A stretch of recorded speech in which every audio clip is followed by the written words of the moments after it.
Please note, for maximum picture quality, it may be necessary to adjust the tracking control on your VCR.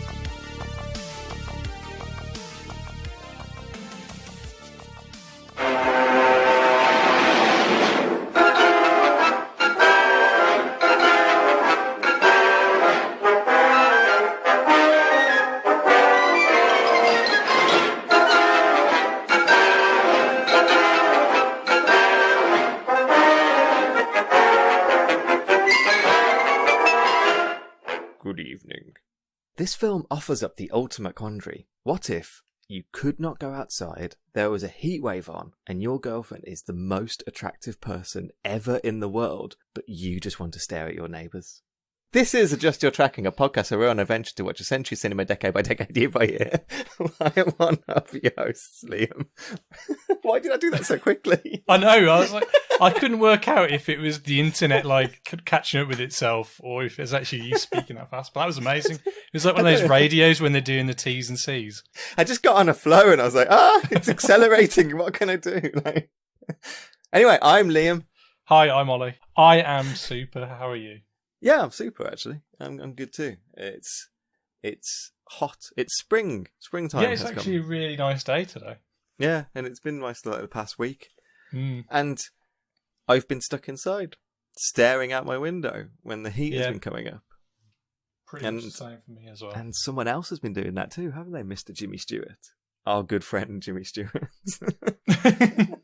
Yeah, but before we get to that, we need to talk about some films that we may have watched in the last couple of weeks. It's been a while since we. Oh yeah, you've been making a music video, haven't you? Like I did another music video. Yeah, it's all right. It's a bit of a. It's not my typical kind of music video that I make. It doesn't have any blood or snot in it for a start. But it's all right. It's not Classic Jones. Yeah, it's for a guy called Miles Kennedy, who's the singer of a band called Alter Bridge. They're kind of like a I know middle American rock band that are a bit. Do you know what I mean? Like yeah. But yeah, it's his own solo stuff, and it's kind of like it's a very on the nose video about kind of, about climate can change. Climate can change. What the hell? Climate can change. Climate can change. Well, it can. Climate change, and wildlife and stuff like that. Yeah, I saw you put a Ninja Turtle into it. Well, actually, that wasn't my doing. I don't believe that was actually in because normally when I do a music video, bands normally go, "Okay, here's the song. What do you want to make out of this?" This time, they gave me a whole breakdown of what they wanted to beat for me. Okay. So, like, I didn't really have any much impact, really. Input into it, really, and they said we want a turtle that kind of pulls its bandana on. I was like, okay. Fine. That's right. So that's everyone wild, thinks that's my doing, but it's not. Yeah, I definitely thought it was you, I have to say. I thought, well, at least he's got that into it. Is this... what video did he see to hire you? Like, is this like from the Prodigy video, maybe? Because it sounds a little bit similar. Like... No, so I did a video for this guy called Me and That Man, and that's the solo project of a guy called Nurgle, who's in a band called Behemoth, which are like a dirty kind of black metal band. And he's just on the same, for his solo project, he's on the same label as Nurgle's solo project. And so they just saw it and so they just said, we want that animation style, but with cutesy animals. Whereas the other video is called Burning Churches, and it's pretty revolting. Not revolting, but like Nurgle, like, because he's from Poland. Yeah. And like, because he's Poland's from Poland. It's like a very religious like place. Oh, I see. And, yeah, it is. He's like, he's in a lot of trouble. He's been in court and he's been arrested and stuff like that for like wow, like obscenity laws. Yeah, exactly. Yeah. Ollie, and he's you can't go to Poland now. Hey, I've got nothing to do with it. Again, that video I was pretty much following what they wanted as well. That's kind of weird. I didn't think artists are normally that exact over the music videos, really. But I guess some are and some aren't. Yeah, I guess it changes. And you worked with like a little team this time as well. Is that one of the first time you've worked with other animators, isn't it? Like, am I right about that? The Prodigy video, we had a few other animators because I had like 3 weeks to do that. And again, for this one, they were like, "We've got 3 weeks." And I was like, "Well, you got to cough up some more dough then, because I'll have to hire some other people." Yeah, so, got to hire some other animators, which was nice. And that was kind of fun working that way? Or yes and no. I mean, it's really cool that I get to help like some younger animators and help them make some money and work, have some footage for their show reel, and they get paid as well. Which is something I'd have loved to have had that when I was younger, but I never really got that opportunity. Boo-hoo. But boo-hoo. But yeah, it's nice to pass it forward and stuff like that. And then you never know, like hopefully, the labels may contact Sam or Jake in the future and say, and hopefully they can get work themselves that way as well. And then they can hire me then and boss me around. And did it give you a bit of an insight what it would be to be like a director on like an animated film when you do have teams of animators, or was it still feeling a little bit like your normal work? A little bit. I mean, I'd love to have had more time that I could say, like, you normally do your character design, you do your turnaround, so you say this is the front, this is the side, this is from the top, this is what it looks like, smiling, frowning, do all that. I literally had the time to draw one animal for each animal, like, and say, just do it kind of like that. So it kind of looks like this. So in my head, when I'm watching a video, even though Jake and Sam did great work, it doesn't, none of them in my head, they kind of all, they match to a certain extent, but I can tell whose is whose.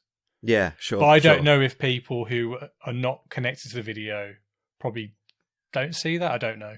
I didn't really see much, if I'm honest. A little bit, so I was like, but not really. Only because I knew, that you were working with an animators. I watched it with that eye, really. But I didn't notice anything there. But I think it's, for a music video and stuff, I think it's fine to kind of, like, be all over the place. Not be all over the place, but kind of mix it up a bit. I think if you're doing a feature film, then that's a bit different. You've kind of got to be on model and kind of, but, But yeah. So what have you been up to? Anything? No. I've been working. I've got a paper that I'm trying to get out. It's crawled up to 6,000 words when I was aiming for like 4,000. And my work is mental at the moment because one of my members of the team is sick. So it's just, I've been like overworking and work and then coming back and trying to write this paper up, and it's just been breaking me a little bit, I think, really. But I've got figures left to do. I've done all my references, bibliography. I've done about 3 edits of it. And I now just need to draw the figures and draw the illustrations and stuff like that. And but it's quite an illustrative paper, so there's actually quite a lot of figures to make. I've probably got something like 16 figures to make or something. Which, when you say figures, what do you mean? A lot of different things. Could be photos of what I'm talking about, or it could. Well, majority of my stuff will be data and maps based on data. So I use a lot of LiDAR and things like that. So if you need any drawings of Batman or Ninja Turtles, I'm more than happy to offer my services. Do you remember when I was at university and one of my projects was... Is this the Tony Robinson thing? Yeah, and you drew a logo for my archaeological company, which is Tony Robinson. I do remember that. That was good. I think it gave me extra credit at uni. And have you been watching anything during all the time you've been making? I have.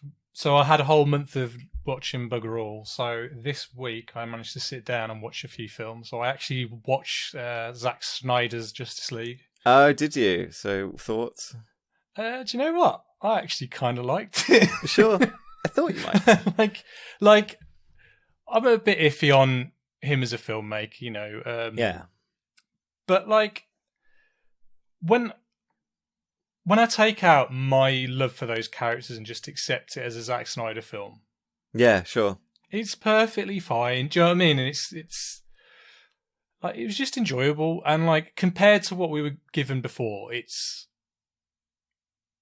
night and day. Yeah, it honestly is.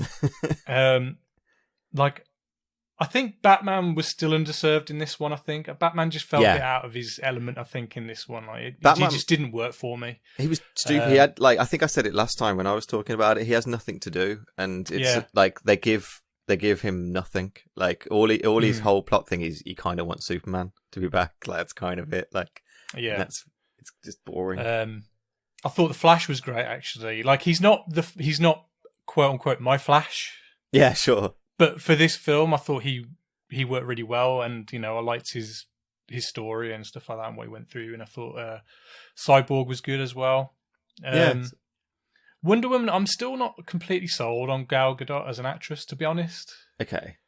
But I think she's perfectly fine as Wonder Woman. But I actually like Jason Momoa as Aquaman. I think he's fun. I really like Jason Momoa too. Yeah. And I just thought Steppenwolf was so much better in this. Well, it actually was a character. Yeah, and I actually kind of quite liked his design in a weird way. Like, I'm not saying it's amazing or anything like that, but like, it just kind of, this film kind of just worked for me because I knew what to expect. Right. And I think when you go into it with that mindset, and it wasn't as dour as, say, like Batman v Superman, and that film was really oddly paced and really bizarre. Whereas this had, even though it's just 4 hours long, it didn't feel like 4 hours when I was watching it. No, I agree. The only thing that I thought felt like 4 hours long was the epilogue, which I thought was dreadful, frankly. Like, I didn't find it that long. I find it a bit like, because you were saying to me like, oh, he didn't feel like the Superman. You know, he felt like the dour Superman. And so watching it, I thought, he's only in it for like not even an hour. It's true. I think. Yeah. As Superman. And when he comes back, and I quite like that scene when he comes back and that, but I think had they have put him in the, like, as this blue and the red and blue suit, when he comes back to fight Steppenwolf, I think that would have just had more impact just because he's that bright light that they were waiting for and hoping for. But no, he turns up in this black and grey suit. And everyone kind of jazzes over that. And I'm like, he wears that suit in a dream sequence in Man of Steel anyway. So I don't know why everyone's so like jizzing all over it. But and as I said, I just wish he was wearing his suit. But yeah, I agree because it was they show it as this like resurrection of Superman, and then he comes back as not really Superman. You know what I mean? It just had less of an impact for me. And then you have the dark version of Superman where all like so. They bring him back and they're like, yeah, this is Superman. And then straight away you have the epilogue and he's like, oh no, he's a murderer again. I'm like, what the fuck? Like, can he not just be one? Can we not just have Superman? But I knew like in that epilogue, he's wearing the blue and red suit, isn't he? It's like, well, can you at least flip it? Yeah, it would have made so much more sense that would have made so much more sense. Yeah. But I know why they did that. It's because he wears the red and blue suit in the kind of, that weird scene in Batman v Superman where I think he kills Batman with his heat vision. Yeah, okay. Okay. I think I remember that. But yeah, I mean, look, it's not amazing, but I actually had a good enough time with it, and I think. Yeah. I mean, I don't know if they released like a 3-hour version of this at the time, like in 2017 or whatever, if it would have made any more money or been any more well received or whatever. But maybe time's been good to it, and it's that's kind of helped it a bit. But that's what I think. And it's nice that a guy with he's got a very particular vision, and I like if there's one thing that bugs me a lot about some of the Marvel films they feel very similar and a bit. I don't want to say generic because that's a bit unfair. But they're all of a piece. Whereas, Zack Snyder comes in with his visual style, which is, you either love it or you hate it, and there's no in between. Yeah. Well, maybe there is an in between. Maybe I'm a bit in between. But and I have to applaud that someone with such a vision is given that much money to make this kind of thing. It may not be to my tastes fully, but I kind of like the fact that someone with a vision, and like as much as people hate Batman v Superman, it's still talked about non-stop. Like, who talks about Ant-Man or Captain Marvel? No one talks about them. Do you know what I mean? Yeah, totally. I think there's something about it being Zack Snyder's Justice League, and I think I said this last time, but there's something about it being Zack Snyder's Justice League and not Justice League, which sits better with me. Like it's more like it's like an Elseworld. It's its own little thing. Yeah, exactly. And that makes some reason that raises it in my expectations. That makes it better for me. I don't know why. Yeah. Well, you can just put it over there and say that's that thing. Yeah, that's that. Yeah.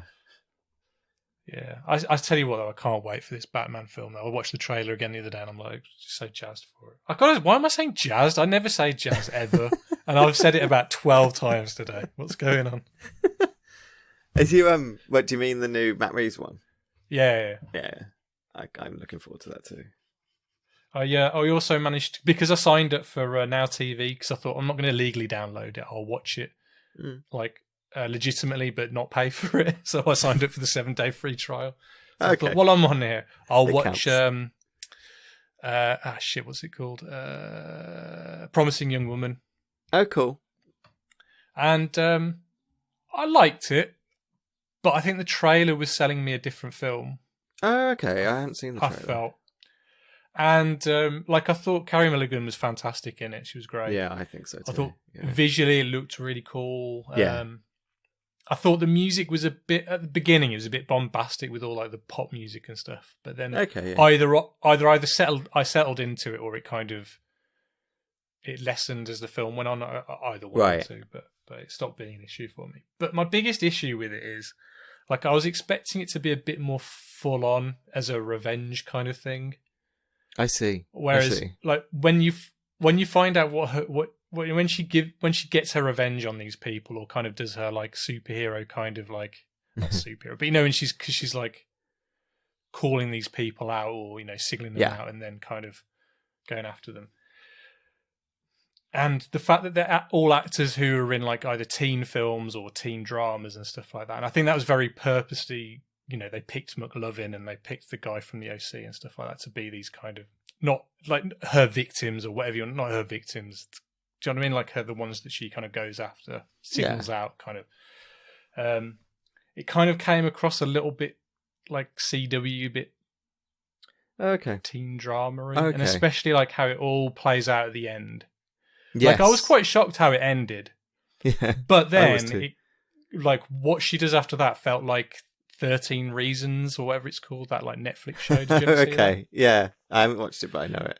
It's where a young girl, like, she commits suicide, but she leaves like 13 tapes for all the people who kind of influenced her into doing what she did. Oh, okay. And it kind of had, but I thought it was good.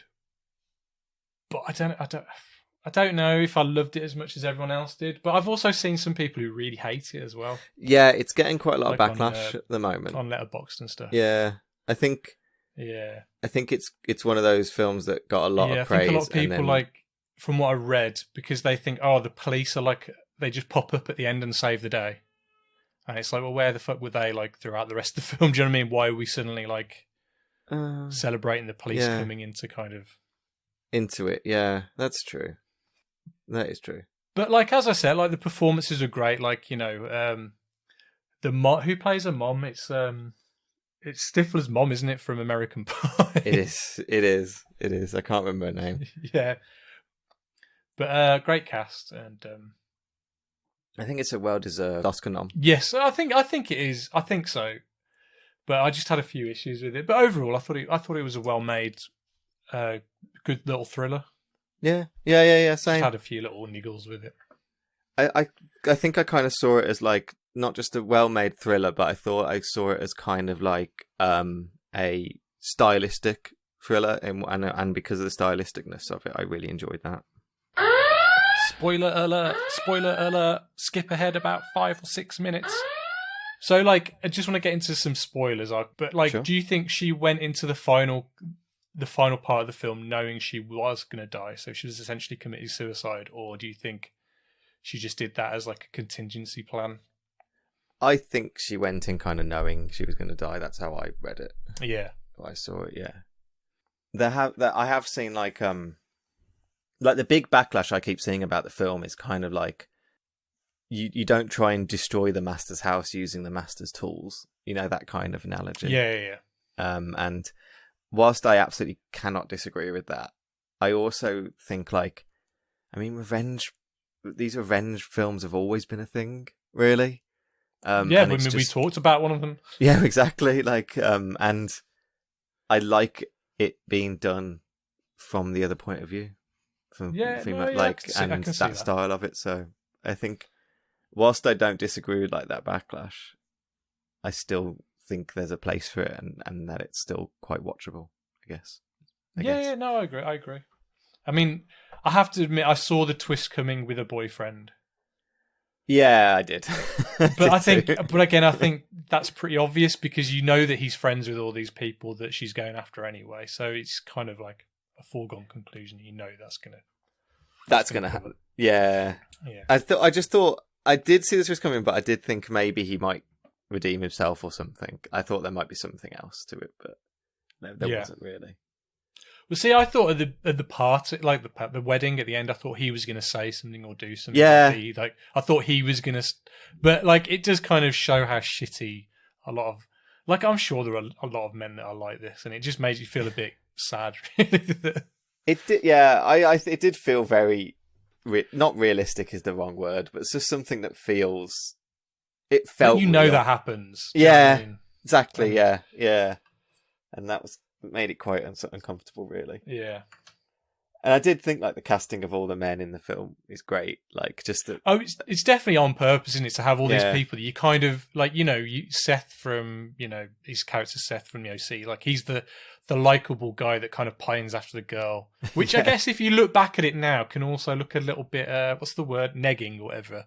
Oh yeah, totally. Yeah. But when you're a teenager and you're listening to all these kind of emo pop punk songs, all of them are kind of negging songs, aren't they? Really, like even if you listen to like what are they called? What they call the fucking Milo Goes to College? What are they called? The band, the Descendants. Sorry, all their songs. All their songs are all about like the girl doesn't like me, she's off with another guy. Fuck her. Do you know what I mean? It's like, yeah, totally. And it's all very like it all plays into that like very much like male victimhood of kind of like women are all awful and stuff like that, and they're all at fault kind of thing and stuff. And that is a lot of our media. Like it has been. Like even just like background noise, a lot of our media is that. Yeah. It makes you think like maybe when I was a kid, like, and I was pining after a girl and like texting her and stuff like that, I was like, oh shit, I hope I don't come across like that. But you live and learn and you grow up and hopefully you become a better person as you get older. And there was a sense of this film like just being a bit of a weight on the other's balance, like a bit of a weight on the other side, I guess. But what I did find was interesting though as well, though, it kind of, there was the two female characters in it as well. There was the dean who kind of turned a blind eye to it all. Yeah. And then there was the female friend who kind of like laughed it off as a joke almost. And that's Alison Brie. And that was quite shocking as well. Like to think that could happen as well. Like, both of those felt very real. Really real I to could me. totally like, see it as well. I tell you who I did really like in it. I thought Laverne Cox was really good as the manager of the cafe. Just one of those small roles that just felt quite real to me. Like, she doesn't have much to do with the plot really, but like just populating the cast with good actors, Alfred Molina was good as well, and he had like 2 scenes, but I thought he was very good. He makes an impression, doesn't he? I think is he unlisted or something? I don't think he doesn't even get like an and or anything like that. I don't think people want Alfred Molina to know they're in a film, because have you seen how much he's like blurbed about Spider-Man? I'm sure Sony are like, shut up. Like, I just looked it up. You're in this film. He is uncredited in Promising Young Woman. I thought he was. So it was a surprise him popping up. No, I do like Alfred Molina though. He's good. Me He's too. a good actor. He's wonderful, yeah. And I can't Spider-Man. That's going to be interesting. Yeah. So, have you watched anything? I've been working through kind of two franchises, but one isn't a franchise. But I've been working through like 2 kind of lists of unwatched stuff, basically. Okay. And one of them is because of you. I started going through the Godzilla films. So I just watched Son of Godzilla. Which one's that one? Like the 4th one or something? No, that's like 7 or something. Okay. So I've watched like, Ghidorah, the 3-headed monster, like Godzilla, King of the Monsters, Godzilla Raids Again, King Kong versus Godzilla, Invasion of the Astro Monster, Ebera, Horror of the Deep, and Son of Godzilla. Son of the Godzilla is fucking weird. It's like, all of them are weird. Or like, my favourite thing about the Godzilla films is that like, most of them seem to be, there's a plot, and then Godzilla turns up, and the plot changes to be about Godzilla. And so often that seems to be what's going on. Like, there's like secret agent ones, like Ebera's kind of like it's almost like one of those 60s surf films. There's a lot of kind of like a lot of that kind of like I don't know, surf kind of culture or surf kind of music. Like the Batman episode, what was it, like Surf's Up a little Batman? bit, yeah, totally, that kind of stuff, like Beach Boysy kind of thing. They're fun. I find them incredibly easy to watch. Well, I guess you don't really have to pay attention, really. You can kind of have them on the background. It helps. It does help to read the dialogue.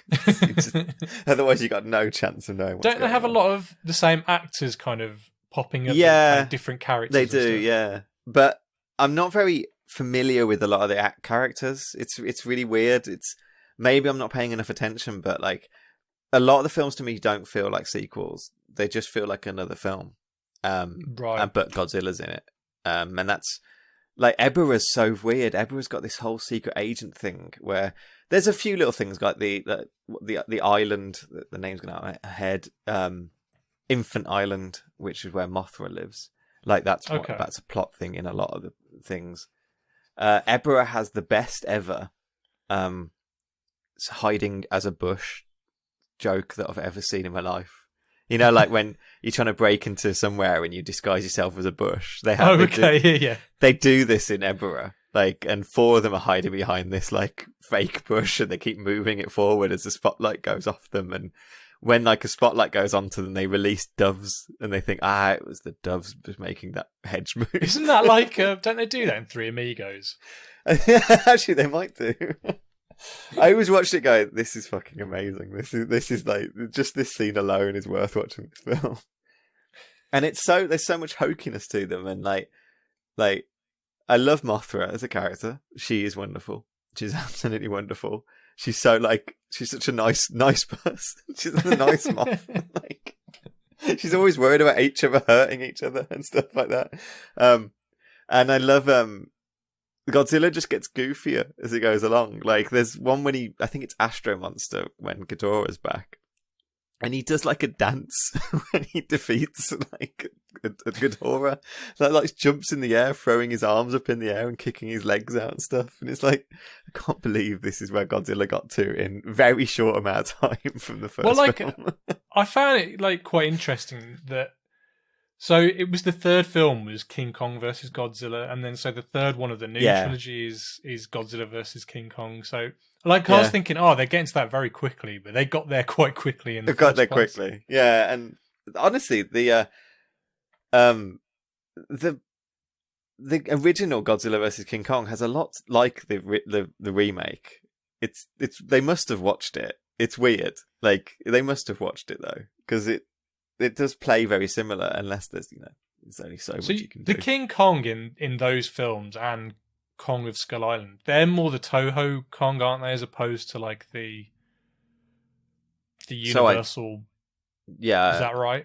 That's what I've heard. Yeah. I don't quite know what the difference is. I just think there's more personalization to the King Kong, maybe. Really, like the same way Godzilla has a lot more personalization to him. I think it's maybe that, like.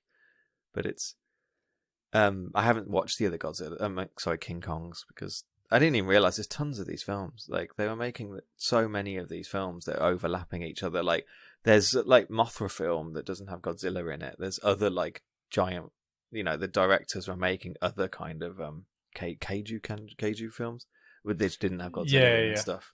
So that's why it's like. Some of them, I think, like, maybe Ebera was the one I was thinking of. It's not called Godzilla vs. Ebera, it's called Ebera Horror of the Deep. Like, and I think that film played without you meant to know that it's a Godzilla film. So I think you're meant to be thinking you're watching, like, another kind of... So it's like, surprise! And surprise, Godzilla's in it. But I don't know if that's true, but a lot of those films do play like that. It's really weird. A lot of them, like, really hold off from showing you Godzilla for a long time, and you invested in these weird storylines they bring in and things. The only one I really hated, Godzilla King of the Monsters, is quite bad. That's the kind of remake. I mean, the Americans kind of reshift it and stuff. And Godzilla Raids Again is really boring, which was the second one. They basically made the second film instantly. Like they almost like within like 2 months of the first film coming out, they had a second film out. Like not that quick, but very quick. But then, since then, I've just been really quite enjoying them. And Ghidorah, the Three-Headed Monster, is a great film. Mothra is a great film. Like, really, really worth watching. And even just the later ones, I love how much rock throwing there is. I love how most of the fighting is like them kicking rocks at each other. There's a bit when there's a bit when Godzilla gets tired during one of the fights and has a nap, and then gets up and still keeps fighting. Like, it's so funny. Like, and it's meant to be funny. And there's so much wrestling, so much body slamming going on. Like, the last one's Son of Godzilla, which Son of Godzilla is basically there's a giant egg, some mantises are attacking it, and out pops out a tiny Godzilla. And whatever plot was going on before the tiny Godzilla happens stops. Whatever was going on with the humans isn't a plot anymore. And now we're just into this weird, like, single parent film with Godzilla. Like, and how does it go to that from this kind of, like, personification of like an atom bomb that's just like destroying a city, and it's just like this horrific event going on, to this kind of, it's weird how it goes. I mean, you know, apparently they've got like in the American one, they've got like flying cars and shit like that in the new ones. It's like, really? How have you gone from the Gareth Edwards ones, which is actually quite sick, quote unquote, quite serious, and now it's gone just as goofy. It's just go goofy, and the goofiness does work though. It does work. It is fun. I mean, all credit to Zack Snyder. He kept his tone from Man of Steel all the way throughout, to be fair to him. Oh, it's so weird. It's so, I'm really enjoying going through them. I really am. And I'm going to watch all the Shoto era, I think, is it called? Oh, yeah. I'm going to watch them. That's my goal. I'm not going to worry about the Millennium era and the rest of them, because I'm just going to watch the original era. That's my You say goal. that. Well, it's my current goal. Time, you'll be like, I know. Oh, I'm onto the Millennium ones now. Yeah. I was going to say I've also been watching something else, but maybe we should just get on. No, you can go on. Just talk. Because I've been realizing one director I really have never watched any of his films is Spike Lee. And because of like next miniseries, we're going to do like his great film, like his big film. I kind of wanted to kind of watch Spike Lee, really. And if I'm very honest, I had seen Malcolm X when I was young, and I'd seen 25th Hour as well. But like, I didn't really know Spike Lee from anyone. And so it wasn't until like Black Klansman when I really kind of watched a Spike Lee film and went, wow, this guy's really good. Yeah. And most people don't even like that film that much, but I think it's wonderful. And I thought the same thing about Defied Bloods. So I'd just been starting going through Spike Lee, really, not in order, just bouncing around. So like I rewatched Malcolm X, I watched 25th Hour, I watched Inside Man, I watched She's Gotta Have It, I watched He Got Game. Don't watch Girl 6. Don't watch that one. I watched Summer of Sam, which I think is really great. And I watched Bamboozled as well, which is remarkable. Bamboozled is a remarkable film. He's had such an interesting career, yeah, it's a fascinating career, and so I'm really, really enjoying it, and I just think he's easily one of the best American filmmakers. Oh yeah, just easily, without question. It's kind of ridiculous how much he's not even in the dialogue. For me, though, it felt like he kind of got lost for the mid 2000s, maybe after Inside Man, to kind of just before Black Klansman. It's kind of like he kind of got.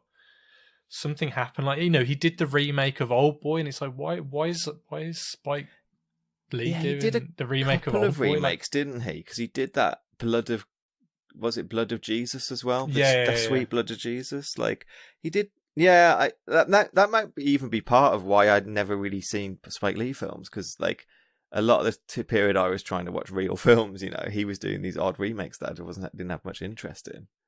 But yeah, I'm working for Spike Lee. That's my kind of game, and I'm just, it's really good. Really loving it, honestly. And I think I'll really look forward when we do The Right Thing. I think I'll really look forward to watching that then. So I was going to say, just going back to Promising Young Woman, there was a connection to our last episode, because her mom and dad are watching Night of the Hunter in it. Oh, are they? Yeah, so there's a bit where they're watching the TV just before she goes out on her date. And, cool. It's the bit at the beginning when he's driving his car and he's kind of like, talking to God or himself. Do you know what I mean? And, with his driving his hands on the steering wheel in that really. Yes, awkward. When he's just holding the weird scent of pillars in the steering wheel. Yeah, that seems purposely placed, doesn't it? About kind of like, you know, someone chasing people and exactly, yeah, like relentless force kind of thing. That's kind of cool. Well, about people not being who they seem to be. And kind of lots of things going on in that film that kind of have.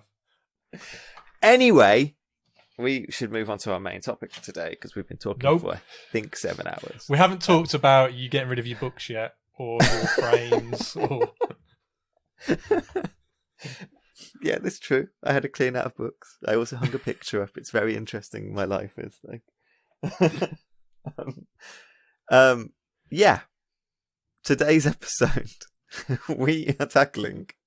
I think if you ask like a family fortunes type thing, like ask 100 people to name like a film director, famous director. Yeah, I think there's 2 names that would come up basically as the top 2. Spielberg and...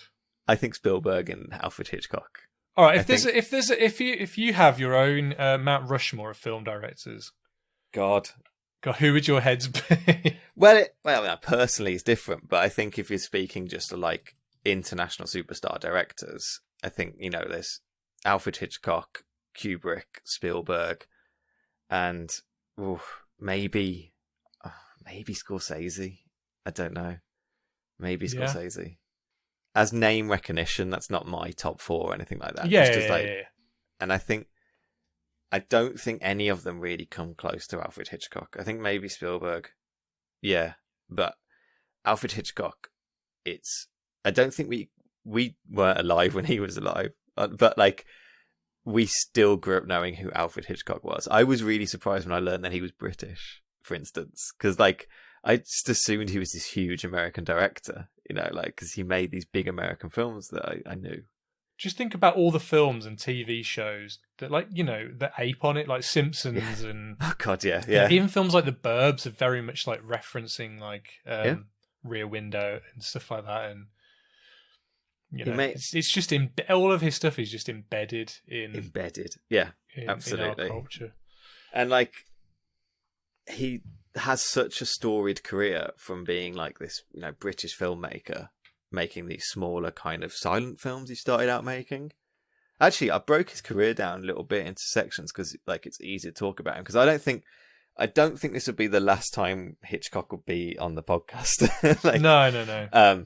But it might as well break down like what he's doing in this time period, basically, because he has these kind of British period that he goes through, and that's about 1920s, early 30s.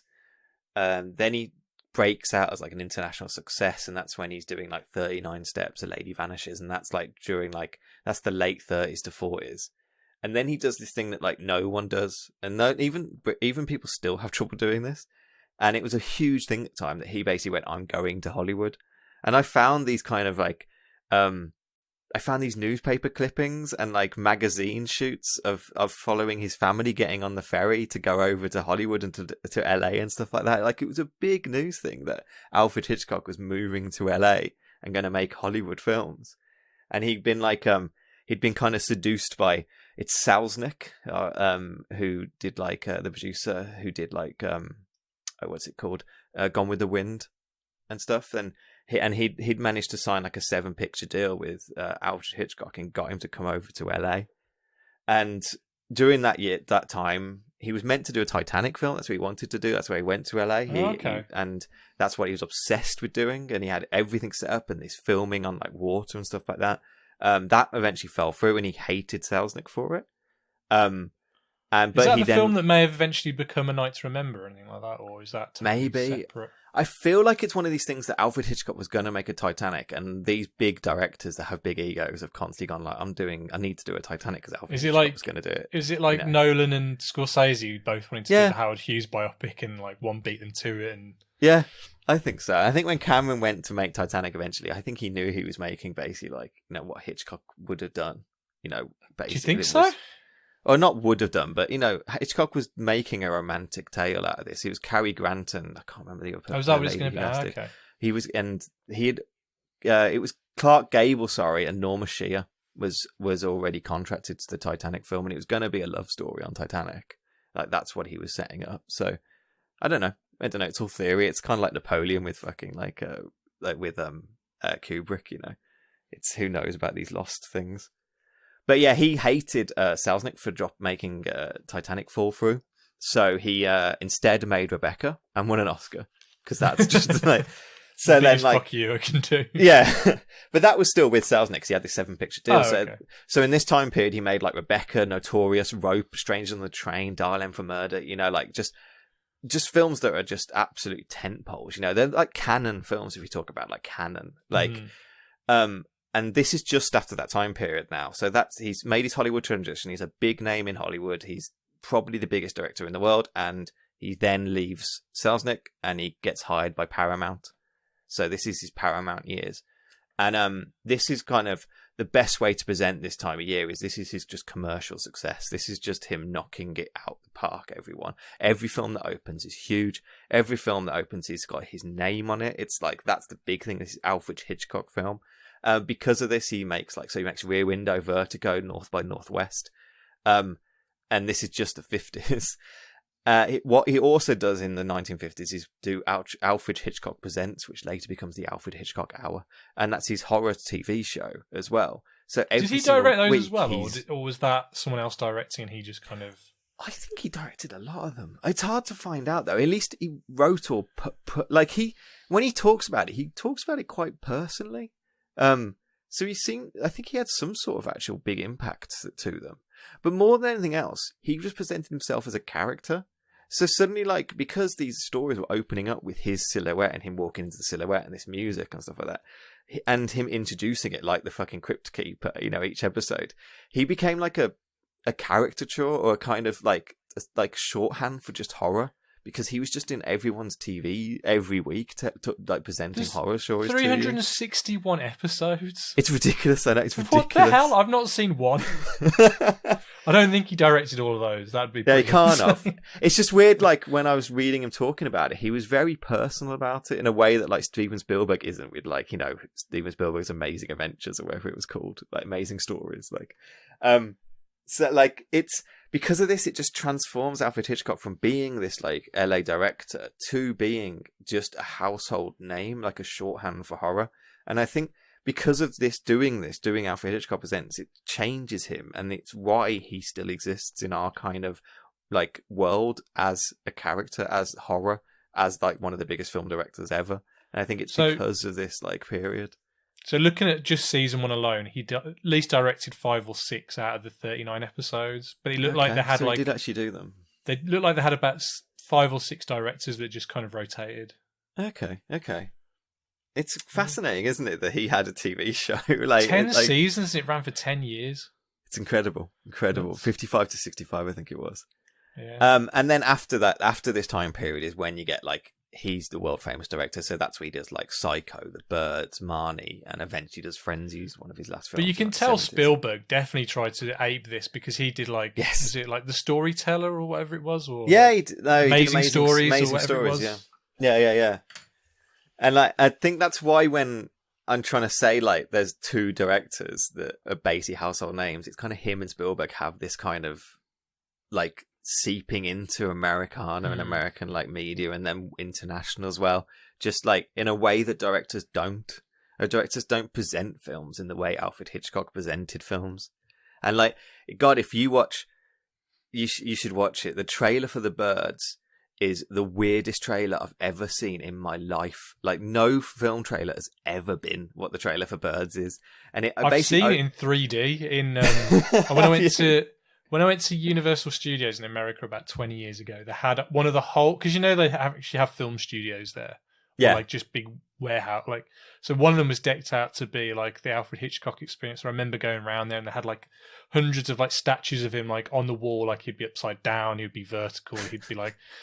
And then they had like a screening room where you watched The Birds in 3D, the trailer.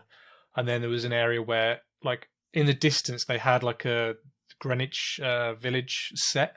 Oh, right. With, like little video screens with like different things going on, and you had binoculars and you had to find the murder going on. That's amazing. But yeah, like, so if you haven't seen it, the trailer for Birds is basically he's in his office, and it opens up with him going like, "Hello, I've got a new horror experience for you," and this makes a ton of puns about birds for like 5 minutes, like, and I do think they're quite fascinating creatures, and they haven't got any anger towards us because we lock them in cages and make them perform and whatever, like this kind of thing. Like, and they've always been quite sinister. It's so weird. It's like you could only make a trailer like that for a guy who is just an international character. It wouldn't, like, you couldn't just have a director pop up to introduce a trailer like that. Like the Russo brothers couldn't pop up on the next trailer for like a film, be like, "Hello, we're the Russos." Like. It's so weird, and it just speaks to how like individualistic and how different Hitchcock was. Not especially as a person, but just as a media like icon, really, more than anything else.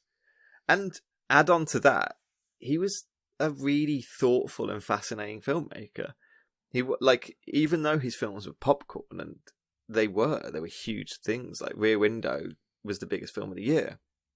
He was like a thoughtful and nuanced director who really thought about the art form and really cared about it and got angry about it. He was quite on set. He was known for being a bully, and isn't the old rumor that he hired someone on set to fire them on the first day? Fire them on the first day. Yeah, I don't know if that's true or not, or if that's just like a myth or whatever. But yeah, I don't know. There's tons of stuff like that. Like, we'll talk about Grace Kelly of it all, but I think a big like Grace Kelly is fascinating, but she obviously quit on him. And I think a lot of his career after Grace Kelly was him trying to get Grace Kelly back. So a lot of the kind of blonde like starlets he hires after Grace Kelly, he treats really badly, and it's because... Well, yeah, I heard that there's I haven't seen that many of his films, to be honest. Shame on me, slap on the wrist. But like I've heard that his representation of women is like... It's very similar. Yeah, because he kind of makes them kind of like the... They're always like villainous and villainous or dumb or something. Yeah, do you know what I mean? Yeah. Kind of... But like Janet Leigh in like Psycho and Tippi Hedren, is it, in like the later films, they had like, I think, quite notoriously bad relationships with Hitchcock on set, and he was quite a bully, I think is the best way to put it. And yeah, he humiliated a lot of them, didn't he, in his films, kind of. And I think it stemmed from the fact, well, maybe not stemmed, but I think what he liked about working with Grace Kelly was that she didn't take any shit. And that's what makes Grace Kelly really fascinating as a starlet, and that's why I can't wait to talk about her, because like, she didn't take his shit at all. She didn't need to. She had no qualms about it, and I think he loved that back and forth. And he constantly tried to get her out of retirement to keep acting for him. And I think he missed that because it was someone like equal to him, and he could be a bully. She died quite young, didn't she? Well, I mean, the big thing is she becomes Princess of Monaco. Yeah, exactly. Yeah, she dies when she's like 50, maybe. She wasn't that old. Something like that. No, she wasn't old at all. And she only did like 5 films? Is it like? Yeah. It's very short amount. Stunning, I know it's like though. Jesus Christ. Oh, sorry. Just gorgeous, just insanely gorgeous, insanely beautiful. How old do you reckon James Stewart was compared to her? Well, I know, and God, I got so much to talk about. He was 46 in this film. Like, so it's a bit of an age. And she was 23. And the funny thing is like, and we'll get to it. We always say this, but I don't think this film works if you cast a younger man. I don't think the age difference actually works. Oh no, it has to be that. Yeah, 100% has to be that older person. Because of his like. I think if a younger man, because if it was a younger man, you go, "Oh, you got to settle down now." That kind of thing doesn't work. Do you know what I mean? Doesn't work. Yeah. And you think there's a reason that why he can't get married to her, and it's very clear that the reason's him. But I think if he's younger, you think, well, maybe there is something about her, like that he can't settle down. Or he's just young and he just doesn't, Yeah, absolutely. And they do age him up in this. He's 46, but he didn't go this grey until later in his career. So they did age him up. I was going to say, I thought his grey hair looked quite good, but the other guy, the guy who lives across the hall, his grey hair looked like it was like painted grey. Yeah, so that's the great Raymond Burr. Playing, and Raymond Burr, from, I mean, you must know Perry Mason and Ironside, like wonderful actor. They make him up in this film to look like. Was he the one who was in Godzilla, the American? Yes, he is in the American. Yeah, the American Godzilla. Yeah.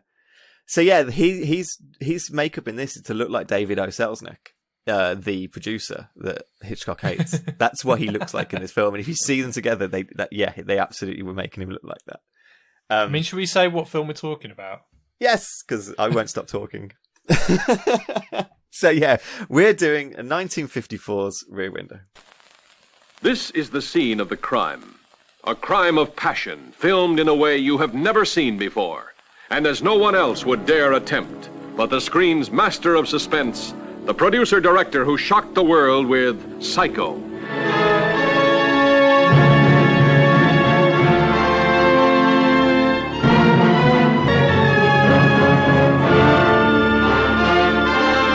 This is the apartment of a man named Jeffries, a news photographer whose beat used to be the world. Right now, his world has shrunk down to the size of this window. He's been watching the people across the way. Nobody seems to pull their blinds during a hot spell like this. He knows a lot about them by now. Too much, perhaps.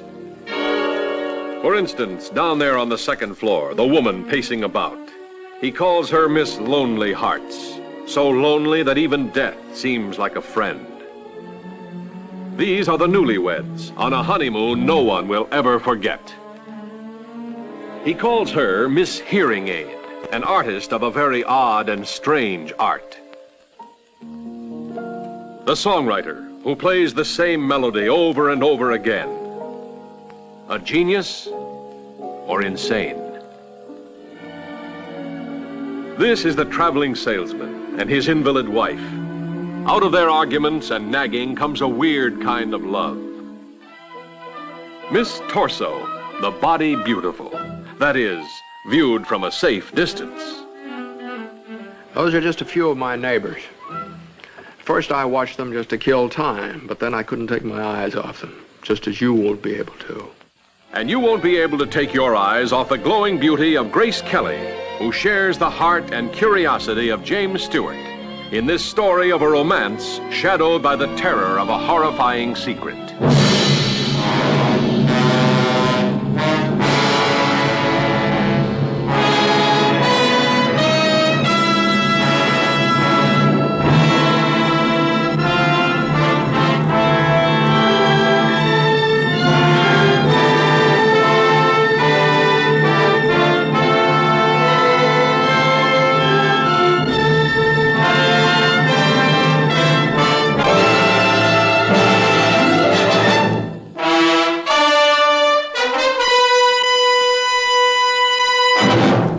I will preface this to say, we did say last time we were going to watch Vertigo as well. I think we both failed on that. Yeah. So we're just going to talk about... There's so much to talk about in Rear Window. There's so much. So, like, the plot of Rear Window is incredibly simple, and it's like painfully simple. It's one of those, like, plot points where you're like, I can't believe this is the first time this was done. Or something. It's so just, mindless, just ridiculously simple. So, a professional photographer is forced to spend his summer next to his open window in his apartment, and he observes the tenants in the opposite apartment building. He accidentally witnessed something he decides is murder, and he embarks on this kind of persistent, quest to kind of prove it is. But he doesn't even witness it, he just hears the noise, doesn't he? Yeah, he witnesses very little. This is what I love about it. And it's the whole, it's the whole fantastic thing about this plot, which is that, in uncovering the truth, I can't wait to ask you this question, actually. Did you know the end of this film? I know, this is a film that's been remade 1,000 times, like the Simpsons episode and stuff like that, but did you know the plot of the film? I knew what the plot was, but I didn't, I thought it'd be a bit more because obviously he's overlooking the whole of this area of Greenwich Village, his backdrop. I thought it'd be more set. Red herrings and things like that, where it wasn't as much that. It was pretty much, no, it's this guy, and he's just trying to find out to prove it's this guy. Did you know if he was guilty? Or did you think... Well, I thought it might be, he could explain all these things, and she was just she went to hospital or something like that. Yeah. You know what I mean? I didn't know he murdered her. I always thought that could be a case that he didn't murder her. Yeah. Because, I think the power of this film is that works. That did he or didn't he do it actually does work in this film. I think nowadays that is lost a little bit because majority of people know the plot kind of thing. Yeah. And I think majority of people kind of know going in that he sees a murder and there's a murder kind of thing. Whereas this film's very playing up the idea that maybe there isn't a murder. Like, the only thing the audience sees that Jimmy doesn't see is like Raymond Burr leaving in the middle of the night with a woman. And so it gives you that little bit of impression that maybe there wasn't a murder. Maybe Jimmy is just mad. Like, maybe he is just like absolutely paranoid and building everything up. And like, well, and I admit, that's like, what I that's thought would still... be quite interesting. That he kind of like he managed to convince his girlfriend and then also the nurse. And I thought that would be the power of his psychosis, kind of like seeping out, kind of thing. Yeah, you know. And it's I just really think it works, and it still gets me when I watch it. I'm still like doubting if I know the ending. Like, even though I do know the ending, I'm still doubting myself a little bit when I watch it, going like, well, maybe there is an explanation for this. Maybe Jimmy is just utterly mad. And I think I'd love to have known what the reactions were like in the 50s, because I just think it's such a effective film. By a filmmaker it was up for like, it was up for several Oscars and stuff like that, wasn't it? And you know, I think it did well at the box office. Yeah, I think it was the highest box office of the year. I think it was the biggest film of the year. So like, I was going to say Godzilla doesn't work alone. Hitchcock doesn't work alone. So yeah, it was written by John Michael Hayes, who also wrote like To Catch a Thief and The Trouble with Harry and the Man Who Knew Too Much. It was based on a short novel, wasn't it? Or novel? Yeah, based on a short novel from 1942 called It Had to Be Murder. The thing about It Had to Be Murder was it's a twist at the end of the book to find out that the photographer can't move, has a broken leg. That's not. Oh, you don't know that throughout the whole of the book? No, you don't know that at all. So that was something that like Hitchcock brought into it, because he was obsessed with the idea of the using the camera lens as a point of view thing, and wanted that kind of tension and about the man who's quite helpless. That's what he was obsessed with, in a way that this is what happens to a man if he's helpless, was his idea about Jimmy Stewart. And that's where the paranoia comes in, and the kind of the psychosis comes in about stuff like that. And the weird thing about the book is that the girls aren't in it at all. His girlfriend doesn't exist. The nurse doesn't exist. The only person in the book is actually like his housemaid, who's like a black character. And there's a really weird like racial tension in the book as well. So Hitchcock saw that and went, no, we're not doing that. That doesn't work. So just changed that character to the nurse, and then brought in like he wanted Grace Kelly in this film to be the girlfriend, because he'd worked with Grace Kelly on Dial M for Murder, like, and so like he brought in the writer to basically do dialogue. It's weird. Hitchcock's got these weird things where he seems to talk about like films that he developed, but he never has writing credits and stuff like that. So I'm never sure how much he wrote scripts, you know, like, because he doesn't take the credit, and he feels like a man who would take credit if he has it to like, yeah. But maybe he's just more like, he's such like an ultimate auteur that. Like, yeah, I was going to say he's such an auteur that I think he's just stamps on anything anyway. Like, yeah. So, you know, and the whole thing about like the film is just this like well, he said there was like a few things, like it's one of the most effective like thrillers that just has this nail-biting suspense that just grows throughout the film, and most of the film is shot from like the main character's point of view, so like simultaneously it's the protagonist and kind of the audience watching it as well, so it really pushes you right into that vieweristic kind of quality of cinema, and really explores what like how voyeurism kind of works for people, and why it excites you to watch horror, and why it excites you to be there. And one of the most fantastic things about the film is how it relies so heavily on visuals, and it's so obsessed with visuals more than anything else. Hitchcock says that people don't express your inner thoughts to one another. Conversations are quite trivial, but often like the eyes will reveal what a person thinks or needs, and that's a big part of his filmmaking. Well, I mean, you know, you don't hear from any of these neighbours until the very end, and you know exactly who these people are and what they're doing, and they've got a full arc. Yeah, and, yeah. And it's also like you also believe you know what these characters are like, and that's you have preconceived like idea. So you think like the ballerina girl is a bit of a hussy or whatever, and then you find out by the end that she's actually got like a sweetheart in the army or whatever. Yeah. And she's so like, that flips your perception of her then a little bit. And I felt that kind of stuff I felt was so prescient to like, I don't know, modern, I want to say like modern world. It's weird to say, but like it's like fucking Instagram, because like Jimmy Stewart obsessed with just staring at these people's lives from afar with his camera. And because he's doing that, he just assumes he knows everything about them. It's like he's looking at these pictures of these people because he's a photographer. He's looking at these pictures of these people without any context because he can't hear them properly, and deciding he knows everything about them. He knows every inch of their lives because he can see right in with his camera. And I think that's such a like kind of parasocial thing, the thing we do nowadays with like celebrities and Instagram and Twitter and stuff like that. By just staring into people's lives from afar, we make so many assumptions about people, and we the only reduce difference them to I'd kind of say stuff. with that is though, when someone's in their own bedroom or their own living room doing their own thing, just going about their day to day, it's different to like with Instagram though, where people are just they're showing their best selves. Do you know what I mean? There is a slight difference there, but I see what you mean. But like when they're not being watched, they're not really putting on airs. Yeah. But still, you're missing like context of them and nuance to them and what they actually think. But you're just deciding that, like, and I think it's such a good.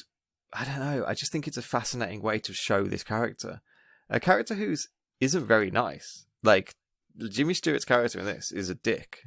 Oh yeah, like to his nurse. Like, why is he telling her, "Make me a sandwich"? Yeah. And it like it's not just that he's not very nice. He's a big misogynist. Like he's a huge misogynist. He's like, but because it's Jimmy Stewart, you kind of trust him a little bit. Like he feels secure. Wow, why don't you make me a sandwich? But like the way he talks about marriage and the women, like the way he talks about Miss Torso, the very fact he calls her Miss Torso, the ballerina. Yeah. Like it's not about who these women are. Who all of them are blonde in the courtyard, by the way. Every woman in the courtyard is blonde. Even the artist lady. Yes, yeah, she's like older blonde. The only person who kind of isn't blonde is like Miss Lonely Hearts. Miss Lonely Hearts, yeah. Sorry, yeah. But she's clearly got dyed hair. Like, and it's you're meant to see that she's got. I've watched this film too many times, and you get that kind of it's not about who Grace Kelly is in this film. It's absolute to do with how this character views women. So his conversation at the start when he's on the phone talking about marriage and saying that he doesn't want to just marry this girl because she'll just become a nag within a year of marrying her, is based on the fact that he can see into these apartments opposite him and the Thor holds of nagging each other all the time and arguing to each other all the time. And to the very fact that when like the younger couple move in just to his, into the courtyard as well, it's purposely we stopped watching them because Jimmy stops watching them because he doesn't want to see young happy couples, because he doesn't want to be a happy person in a couple. He needs to stare at the others out there and makes his judgment there. So this young couple that move in, we barely see them because he doesn't want to stare at them. Well, that's what I was wondering where, like, because you see them at the beginning, like, and then after you hear the scream and that, every time you saw that window, it was always closed. So I didn't know if that was going to be like the other guy was the red herring and then they were going to play into it. But that never really came across, like, that never came to anything. Never plays up, yeah. And it's just so interesting that it's all like the whole film's about the male gaze, obviously. Oh yeah. And all the and that's why all these blonde women outside, he sees them as different like aspects of his current girlfriend. Which one of these is she going to be, kind of thing. Like which one of these is she? And he's always wrong. When he watches the party with Miss Torso, he's saying that look at her, like she's just like I can't remember the phrase he uses, but she's there like kind of queen bee or something, and they're all like droning around her trying to and she can take her pick from them, and Grace Kelly's like, actually she's doing like the most admirable thing I ever see a woman do, juggling like a pack of wolves or something. And like his view of like women and view of like the world is so jaded and so like bent with his own misogyny that he's actually wrong all the time when he looks outside. And that's what adds, I think, to the kind of plot of this film is that you know he's wrong about all these little characters that he keeps getting wrong assumptions about them. Is he wrong about the murder that he's so obsessed with as well? And it feeds in that doubt, I think, as an audience member, about like, what did he see and is he actually right? And you start kind of not believing him, even though he's so obsessed with it. I'm talking so much, Ollie. I tell you what, though, just from a visual perspective, I love the fact, like the whole of Greenwich Village is a set. It's like on the Paramount lot. They dug down like 3 stories. Well, that's what they used to do. They were like, how do we make this sound studio bigger? Well, let's just dig down. Like, just dig down, yeah. Like, it's insane. But like, you have like the opening shot, I think, is like a sweeping shot of the whole of the courtyard area, and so you get to meet all the different characters that he's watching. So you've got the guy playing the piano, you've got Miss Lonely Hearts, you've got the couple where she's ill in the bed, and then the husband, and then the Thor hole. I love the fact there's the husband and wife that kind of sleep outside on their because it's so hot, with balcony, like, but it's very chaste because they're like like how friends would sleep over at a house, like top and tails. But then it will then cut to the ballerina girl, and it does the Barbara Windsor, so it goes from that kind of chaste kind of thing to the bit of raunch. But it is, you have the Barbara weird Windsor kind of best gal pals couple at the top who are like, I think like the suggestion they're topless sunbathing or something, and the helicopter comes over and things like for my money, I think it's one of the best openings of all time. But like, I love though the fact that you've got the artist lady who works at the bottom. You've got the new couple. But then in that same shot, I don't even think it pulls focus. It cuts to his like sweaty head, like a close. It just pulls in. It just moves in. It's a single move, like rope. It's pretty impressive. I love old film stock like this because the skin kind of looks very almost goldeny orange, but the eyes that, like, especially with who he casts, like they've got the most piercing blue eyes you've ever seen. Absolutely. Like, wow. This film was almost lost, actually, talking of that. This is a restored film that we're watching, because there's, weird enough, he owned the rights to 5 films, and he never gave any right to reproduce it. So I think it was The Man Who Knew Too Much, Vertigo, Rope, Trouble with Harry, and Rear Window. For some reason, he owned them, and they were known as like the 5 lost Hitchcocks. Okay. And it was only after like 30 years it wasn't available, and then it got re-released in cinemas in 1984. That's when it kind of got redone. The film negative was completely fucked. It was really damaged by just natural dye failing in like the 60s. And they did a massive job to restore it in the 80s, basically. Well, they did a good job. They did a great job. Yeah, I just think it's amazing that this almost was gone. This almost wasn't a thing. I love the fact there's a special effect at the end as well. Like, he does the Hans Gruber fall. Yes. And it's like him like on a blue screen, and he like falls to the floor. I love that. He dropping the other people. It's one of the few moments of the film the point of view isn't from Jimmy Stewart as well. So this set, there was they had 1,000 arc lights in the set to simulate sunlight. And the lights were so hot that it would set off a sprinkler system all the time. Like, the studios they built had running water and electricity. So, like... Yeah, because there's a rain sequence, isn't there? So, yeah. So, Georgine Darcy, who played Miss Torso, she practically lived in that apartment during this shoot because she could. There was beds there was electricity, there was water. She basically just lived in it. It's insane. This set is insane. Like, I'm surprised they've never done like a stage show of it somehow. Like where, like the front of the stage is his apartment, right? And then the background is just the whole. I don't know if you probably need a bigger backstage than you actually have, but it could be something that you could do. Maybe, I don't know. But... It could be something. Yeah, because this was 98 feet wide, 185 feet long, and 40 feet high. It can, like, the whole set consists of 31 apartments, which is just that's insane. And they built it in 6 weeks as well. Yeah, 6 weeks. It's and apparently, I don't know Greenwich Village in New York very well. Apparently, it looks a lot like the area that it's meant to be. Can I admit something? You went there? I've been there. It's where Friends is set, isn't it?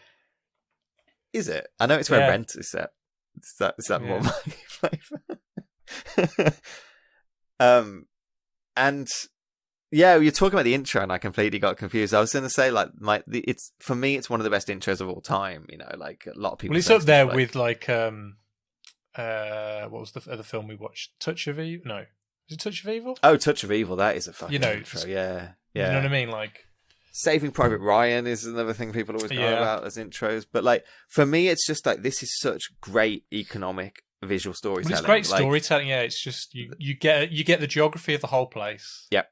You get to meet so much information about the character, much, apart from the nurse and his girlfriend. But and the only what you need to know is why he's there and what's been going on. So like without dialogue, he doesn't say like, "Oh, I've been stuck here because I got into it because I was trying to take." You see his broken camera, don't you? Yeah. And so you know he's a photographer. Camera. You see the photo that he took of the race car. You see the fire of the race car afterwards. You see like a crash.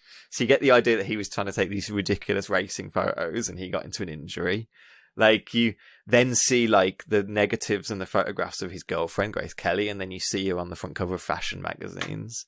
Like you just get such a I forgot you see her on the magazine. I forgot about that. Yeah. And without any like dialogue, without any script, without any of that sort of stuff, you totally know exactly why he's there. And that echoes like the rest of the film. Because the rest of the film is you are doing what Jimmy Stewart's doing, and you're putting together visual clues with no dialogue to work out what happened. So you've already done it yourself. You've already at the start of this film, you've worked out how he got a broken leg and why he's stuck in this apartment because you've used the visual clues like that I was it gives talking. you. I was saying the other week, like for me, the best films are films that even without dialogue, you can follow exactly what's going on. Mm-hmm. And this one again, you could. The only thing you'd miss is you wouldn't hear the sound effects of the scream. Yeah. So you'd kind of lose that aspect of it. But well, I'd say the sound. This is probably one of the key things of the film. The sound in this film, I think, is the most important thing. After saying all this about visual storytelling, I think the sound in this film is because it's all diegetic, isn't it? It's like it's all the soundtrack of his environment. I think there's a bit of music at the beginning and the end from a composer, but other than that, it's like the guys playing the piano or the radio that people are listening to. And I love those radios because they're like the old ones where you can see all the elements in the back. Yeah, the back, you got all the big transistors and stuff like that. I love that too, yeah. And like, as the camera moves round, the soundscape moves with the camera. It's properly diegetic. So you hear like the mumbles of the people you're looking at that time, and just their like dialogue just hidden in the background of all that noise. You hear the noise of the street, you hear the noise of the bar, you hear sirens, you hear like, foghorns, you hear like the sounds of the street. I can't imagine how much layering was required for this film for the sound. It's incredible. And like more like the big thing about this film, and actually I've got a Hitchcock quote somewhere about this, but like he said he was disappointed in the sound. Like, so here it goes. Like, because I would say to tie in with one of the films we did, Francois Truffaut, he was obsessed with Hitchcock, and in 1962 he did a huge interview with Hitchcock. It's a film you can watch. It's called like Truffaut and Hitchcock. And it's a huge like back and forth of them two Truffaut interviewing Hitchcock as as a filmmaker, but also like because he was a critic, he was obsessed with him. So this interview is wonderful. So basically he asks him about like Franz Waxman, who did the music for this, and Hitchcock goes like, one of the things I was unhappy about in Rear Window was the music. Do you know Franz Waxman? And Francois Truffaut goes, didn't he do the music score for several Humphrey Bogart movies? And Hitchcock goes, yes, and he also did the score for Rebecca. You remember that one of the characters in The Yard was a musician? Well, I wanted to show how a popular song is composed by gradually developing it throughout the film. To the final scene, it is then played as a recording with a full orchestral accompaniment. Well, it didn't work out that way that I wanted it to, and I was quite disappointed in it. And that's his only negative he says about this film. But that composing of that song, I think, is wonderful in this film.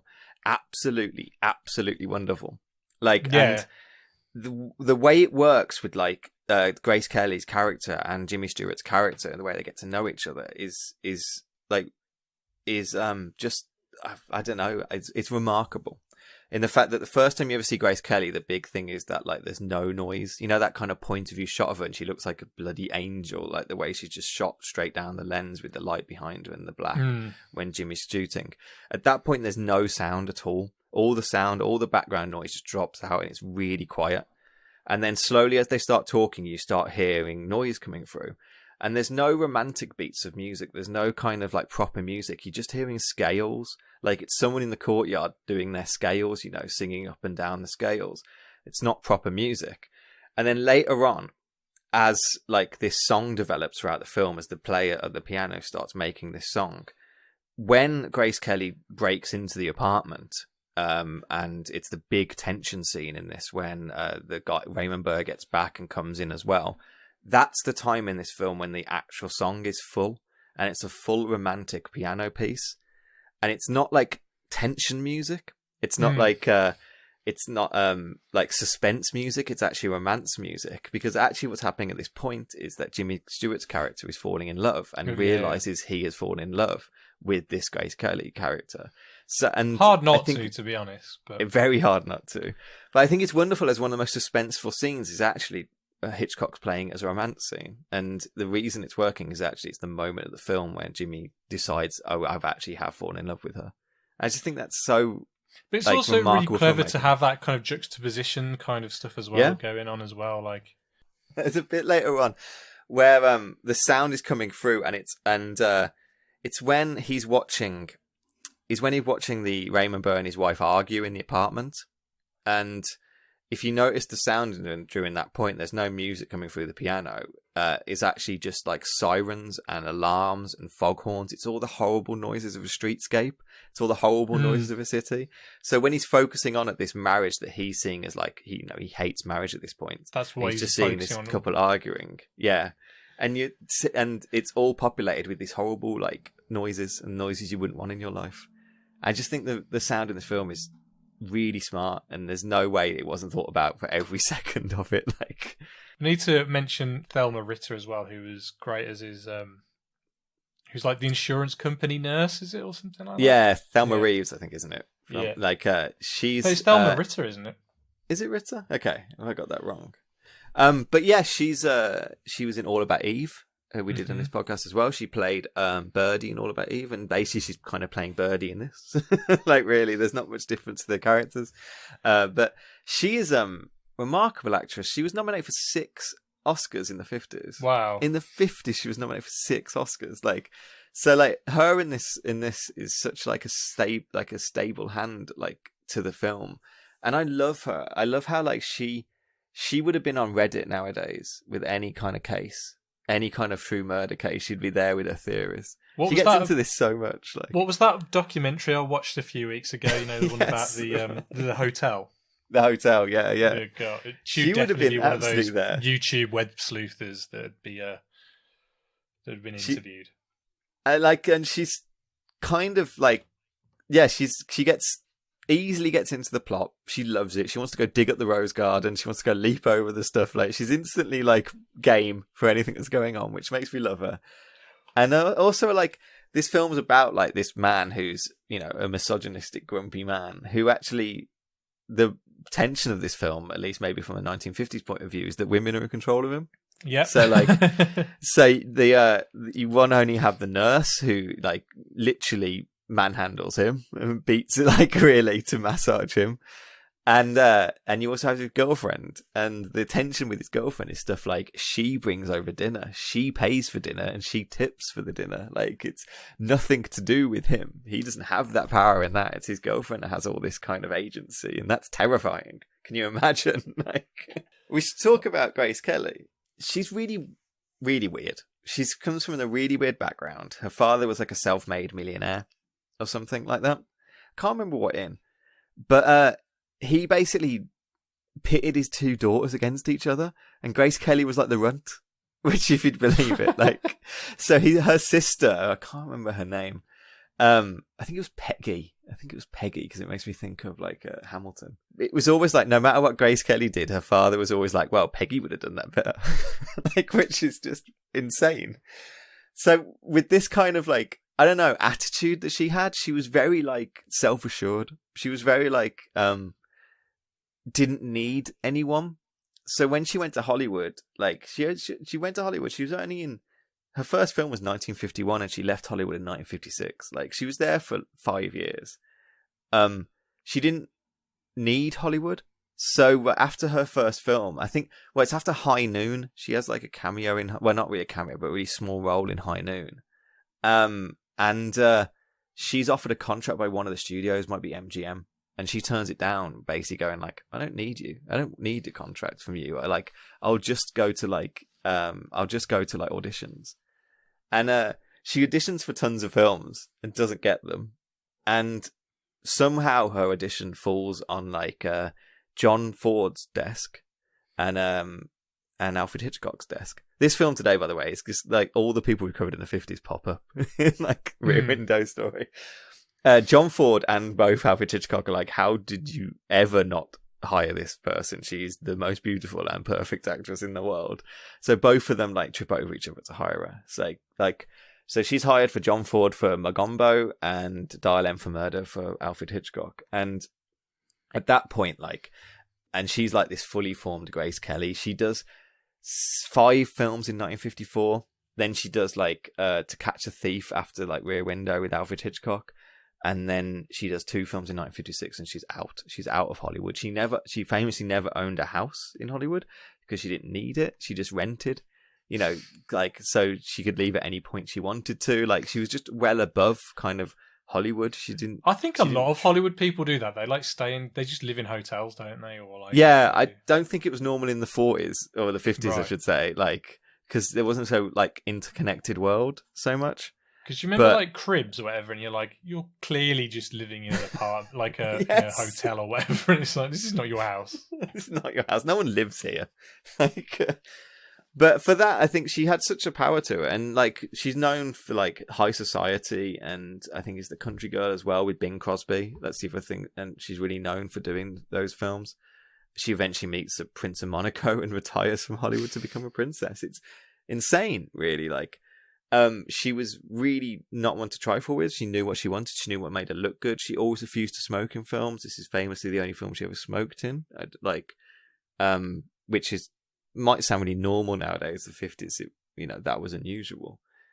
And her energy in this film is what makes it work 1,000%. Like this with another actress, it wouldn't work. She has so much like compulsion to it and so much kind of energy to it, and she adds a bit of liveliness to the film. Otherwise it would just be a bit, not dour, but it definitely it would lose that spunk, definitely. And just like she's fun. I'm saying all words today that I never say normally. I don't know what's going on. And I think I said it before, I think it ruined her. I think it ruined Hitchcock a little bit. I think, after like Grace Kelly, he constantly tried to just find Grace Kelly again. Because he worked with her again, didn't they? They were in... Yeah, so they Dial M for Murder, Rear Window, and then To Catch a Thief was 1955, and then she quits Hollywood, basically. So I think he tried to bring her back for later films that he did a number of times, but just never worked. And like, I think with her in this, I love her character in this. She's like the emotional support for like the film. You'd almost could accuse her of being like a manic pixie girl, almost like yeah. She almost exists like not in reality. Like she turns up in his house at like I can't remember how expensive they say the dress is, but it's something like, is it 1,100 or something like that? Like dollar dress or something, just to kind of entertain him. Like, well, that one she wears near the end, Jesus. I know the outfits in this, it just shows about her. Like any time that he has assumption about it, she shuts him down. Like, when he talks about her, listen to what you must be like at home, and he's like, what, can your camera really reach into my home? You can't see over the one when he's like, he's particularly quite nasty to her. I think it might be the first time she actually comes into his apartment, and she's about to leave, and she goes, well, don't expect to see me again for a very long time. Yes. Probably tomorrow. You think, oh, come on.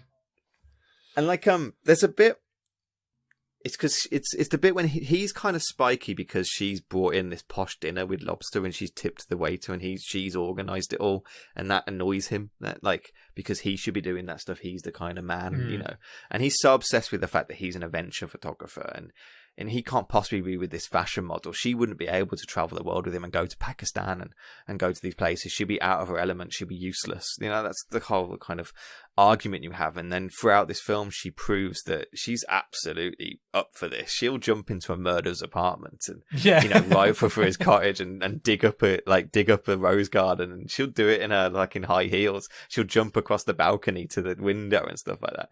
She proves so much that she has she's 5 times the person that Jimmy Stewart's character is like. And at the start of this film, he thinks that she's just this fashion model that won't be able to take his world, and there's a bit when she pays for dinner and he's like, he gets angry and yells at her about over dinner saying that you'll never be able to eat fish heads in a jungle. I think that's the phrase. And he actually shows that the misogyny kind of, or that kind of insult registers with Grace Kelly a little bit. I keep calling her Grace Kelly. I can't remember her name in this, but you realise that that kind of insult She's Carol lands Fremont. with her. Is it Carol? Carol Fremont, sorry. Yeah. It was Lisa or something. And his name is, he's got a stereotypical 80s name where it's like LB, and it's like, and his surname's Jeffrey, so they just call him Jeff. But he's it's that kind of misogyny lands with this character in a way that I don't think you often see in 50s films, that actually this stuff bothers. Don't you find it weird how chummy he is with the detective? Well, I think it's just meant to be his best friend, isn't he? Is that what it is? Is it meant to be his best friend? Oh, at least he's a journalist. That's his contact in the police force, that they talk to each other a lot. I think they are meant to be friends. I think they do say that at some point. So, getting into the actual plot of the film. So, so you've got the couple who are, they're called they don't actually have a name or anything, do they? They don't have, their characters don't have names or anything. They kind of just live above the Thorwalds. Thorwalds, yeah. Yeah, and they've got a dog that they kind of, for some reason, they're so fucking lazy they can't go out and walk their own dog. I love that basket. I want a basket. So they just put it in a basket and lower it, and it just runs around this tiny courtyard for a bit. And then, at the end of the day, they put the basket back down to but the dog ends up getting killed at some point. Mm-hmm. So I must have, because there was also a bird, wasn't there, that they put out onto a ledge. Yes. Yeah. There's a neighbour that has a bird that she hangs. Was the bird and the dog connected? Did they mention the bird? Am I totally I thought the bird was making a noise, and then the dog. I don't know. So why did he kill the dog? He kills the dog because after he kills his wife, spoilers, he chops her into tons of bits. Yeah, because he starts going out at 3 a.m. and with his trunk with bits of it's meant to be her head and her the big trunk is meant to have her torso in it. There's a bit at the end of the film when they say he's buried bits of her down the East River. For a film that's really, it's got a very graphic, not graphic. It's not graphic in the slide. There's not even a hint. No. It's an absolute gateway, a horror film. But it's thriller. It's kind of almost, I wouldn't say it's jovial in the way that it's kind of portrayed. No, it is. Yeah, it is. Yeah. But it's horrific. What he does is horrible. Yeah. It's completely horrible. Yeah, and I think what's I should answer your first question, but I think what's fascinating about Thorgal is the fact that he isn't a mastermind, and then at the end of the film when he breaks into the apartment, he's just a dumb guy who out of passion killed someone. He's like Frankenstein's monster towards him, and he's gets his flashlight. And he's and that look, I kind of takes his glasses off and rubs his eyes oh dear. Yeah, and then lumbers a bit further. Yeah. It's dude, you know what his plan is? Just close your just run at him. And famously, that last bit when I think I've got a Francois Truffaut quote somewhere, but I won't look for it. But I think famously at that last bit where he's in the apartment and he breaks in and he goes why are you doing this to me, to Jimmy Stewart? And Jimmy Stewart doesn't have an answer because Jimmy Stewart's wrong. Jimmy Stewart shouldn't be doing this to him. He hasn't got a reasonable explanation. Bored. Yeah, it's just I'm fucking mad. That's why. And I really like that kind of like Jimmy Stewart's character isn't really right in this. Like he's not really a hero, though he kind of is. Like it's like he is like a bad guy. He is doing a bad thing by spying on all his neighbours. They struggle with the kind of ethics of this in the film. Even the dialogue, they struggle with the ethics of it. Even Jimmy, like after he thinks that he got it all wrong, he even questions himself about is staring into people's lives ethical? It questions you about like, the nature of photography, the nature of paparazzi, and the nature of that kind of stuff, of shoving a camera into stuff and deciding you're going to see people's personal lives and judge them. And that is in this, like, baked into the kind of the dialogue in this film and the script. And that's why at the end, when he's actually like confronted by Mr. Thorkel, he doesn't have an answer. He's doing it because he's paranoid. He's doing it because he's bored. He's doing it because he's fascinating and avoiding. My nan always used to do it. She had like a little slit by her window so people couldn't see her, but she could look out of her window and watch everyone, and she'd be like, "Oh, there's Mrs. Reynolds," who she knew exactly what time she walked up and down the road, and it's like people do it. People do people watching, kind of like come up with their like. I was saying that this is so perfect end of lockdown viewing for me. Like we've been quarantined in for a year, technically, like lockdowned anyway for a year, and I've been sitting at this bloody window staring. I have not got an interesting view compared to Jimmy Stewart. I've got a wall. I was going to say, yes. but like that kind of like staring into crooks and little windows that I can just about see and stuff like that. Absolutely is what starts happening to you if you're just stuck next to a window constantly in a house. My windows are always closed because I'm always animating, so I have to have the light controlled. Oh, sure. So anytime I open my window just to get a little bit of light, there's a woman who moved in across the road about, a year and a half, 2 years ago, and I've never spoken to her or anything like that. But every time I happen to open my window, she happens just to be coming out of the house and looks up at me, and it always looks like I'm looking at her, and I'm not. It's just that it happens to be the only. It's like when you pick up your phone, it says 11:11 or whatever. Anytime I open my window, she's there, and I'm like, fuck. And then I quickly close it because then it looks like I'm peeping on her, and then it makes it look even worse because then I close the curtain. I always think, like, as a kid, I kind of remember wandering around my street, and I was fascinating about what was going on in people's houses. Yeah, but you lived in a cul-de-sac as well, which is more interesting. Yeah. But, like, what was going on in people's houses? What did their houses look like? Who were these people? Like, peeking over, like fences, jumping over fences and stuff like that. Like, I think there is, like, innate fascination people have about what's going on behind closed doors. And this does, I think this works so well at, like, just, like breaking down that kind of fascination that we have about staring into people's, like, lives, basically. Do you know what I like? I like the background as well. You could see a cafe just in the background, and you could just see them just sitting in there, just at the very background. I like that. That was a nice the very corner of it. It's this. I just think this set is insane. I wonder if they kept it and used it for anything else. Like, you'd hope they would have, but I bet they just tore it down and never thought about it again because that's just what Hollywood. Because obviously you have a backlot, so like the tower in Back to the Future, that's in like loads of other films, like just completely repurposed. And stuff yeah. And like the street in The Burbs is like on the Universal backlot. So that house that the Klopeks live in is like, there's been like loads of other houses in other films and horror films and stuff like that. So I was just wondering, like, they spent all this time and money on this like amazing set and they never use it again. It's insane that they never used it again, but who knows? Like, did you ever see the remake? Yes, I was going to ask you about remakes. Yeah, with Christopher Reeve. I've seen both of them. Like, so what's the other one? The Disturbia with Shia LaBeouf.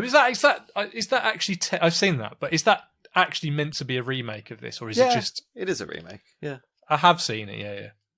And I've also seen Bart of Darkness. That's season 6, episode 1 of The Simpsons. That actually has Jimmy Stewart in it, like in his wheelchair. The creepy boy's looking at me again. I can't do a Jimmy Stewart impression. But yeah, the Rear Window remake in '98 with like that's a fascinating, weird little thing in its own self because that was the first film starring Christopher Reeve after his horse accident, after he got paralysed. Was it a TV movie? Yeah, it was a TV movie. Yeah. I remember that being on TV at the time. I remember it being like a thing, like a big thing. Yeah, and it's all about like him, how he lives as like a paralysed man. Weirdly. Like, it's all about this house that kind of is all automated and designed for him because he can't move. It's a bit it's a bit weird. Like, it's a bit, I don't know. It's a bit voyeuristic into Christopher Reeve's life. Like, basically, like, it's weird that I wonder who pitched it. Did he pitch that saying, or did someone go, Chris, you can't move anymore. Like, yeah, we remake a... Yeah, have you seen this Jimmy Stewart vehicle? It's weird. I don't remember it working very well. And Disturbia is the same thing. Like, the goal, I always think this anytime they remake a Hitchcock, the goal to remake Hitchcock is fascinating to me. Obviously, he's got, like, I don't know, fucking 70 films. So there's films in there that people have barely ever seen and heard of and stuff. But I still think it's weird that you try and remake, like, Rear Window out of like, all his films. It's like remaking Psycho and remaking, like, those big films. It just seems insane to me. But, to answer your question, he basically buries her fingers in the backyard. Oh, it's the fingers. Does the dog eat them or something? Cool. Well, the dog gets interested into it, so he goes out late at night and digs them back up again. That's what he says. I don't know why I blanked on that. I thought they said something about the bird or something. I don't know why I feel like I don't remember anything like that. I thought they said something about the bird, but yeah, because so he kills the dog, and then like. I found it a bit weird though when she starts talking to the whole courtyard. Yeah, sure. And that felt a bit weird. Like she kind of berates everyone. It's like, I don't know. I found that just a bit weird why she suddenly starts having a go at everyone. It's a bit odd. It gets into that kind of. I mean, obviously you would be pissed off that your dog's you found it dead on a courtyard, but she like has a complete go at everyone. And I like the fact that the piano guy's having a party. Yeah, and then as soon as like they like just get bored of her and go back in again. Yeah, that bit of when the dog dies is the only bit of the film up until the end where it's not from Jimmy Stewart's point of view. Yeah, exactly. It cuts from different point of view, and it's a bit weird in that way. And it's still shot though from his apartment though. It doesn't have like any reverse shots. No reverse shots, but there is a shot from in the courtyard. Up at the lady. Yeah, it's the camera actually goes out of the room, out of Jimmy. Like, and I don't know. It seems to be like about. There's a famous case about. Is it Kitty Janice who? It's a kind of myth actually. It's not. It's actually kind of bullshit. But she gets murdered in plain sight in a kind of a courtyard like this, and no one calls the police. It's more complicated than that shit. It happens 10 years after this film. But like, I think that her beration is sick into this idea that we are not like, that neighbourhoods is breaking down or something in America. Like society's breaking down a little bit. We're not looking out for each other. That something horrible can happen of sort of like a dog being killed in a place where 32 apartments were overlooking and not a single person saw it happen or told anyone about it. Maybe they did see it happen, but they couldn't be bothered to even tell her. Like, the nurse has a big conversation about that, doesn't she? Like, yeah. Is it the nurse? She's having a conversation with Jimmy Stewart about kind of like how society's kind of more interested in like cooped up inside. Like, do you know what I mean? Kind of, it's still things that are relevant today, aren't they? And kind of like about people viewing other people like from the outside, looking in or whatever, and as opposed to just being outside and just enjoying yourself. And yeah, everyone's kind of suspecting each other. Yeah. You know, everyone's kind of untrusting of each other. There's that sense of just general paranoia going on and general kind of suspicion of each other, of the other, or whatever.